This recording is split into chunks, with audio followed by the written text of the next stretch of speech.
Kwa siku ya pili mfululizo, mitaa ya miji ya Dar es Salaam, Dodoma, Arusha na Mwanza imerindima kwa nguvu za vijana wanaoandamana wakipaza sauti na kudai mabadiliko. Ni jambo jipya kabisa kuwahi kufanyika Tanzania bara.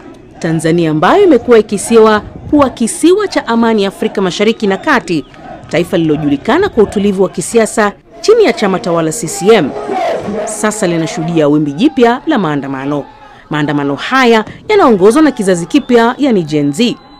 Chanzo chake ni uchaguzi mkuu wa mwaka huu ambao vijana wengi wanasema umechafuliwa na madai ya dosari, vitisho na ukosefu wa uwazi. Mitandao ya kijamii ambayo kwa muda mrefu imekuwa jukwaa la maoni na mijadala hasi, sasa imenyamazishwa. Maandamano yamefanyika katika maeneo mengi na polisi wamekuwa wakitumia mabomu ya machozi na kuwakamata waandamanaji hao. Huku hao yakiendelea, huduma za interneti zimezuiliwa kwa siku ya pili mfululizo. Mitandao ya kijamii kama WhatsApp, X, TikTok na Instagram imezimwa au inafanya kazi kwa kusuasua.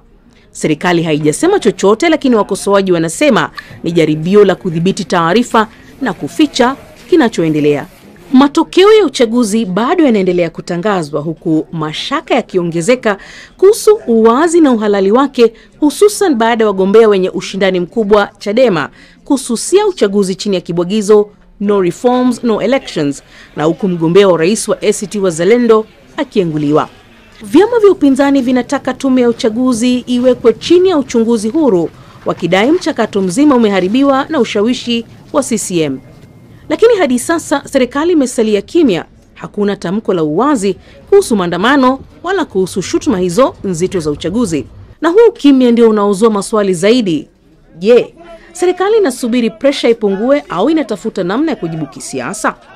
Kwa sasa Tanzania iko katika wakati wa kihistoria, wakati ambapo vijana wake kwa mara ya kwanza wameamua kusimama na kusema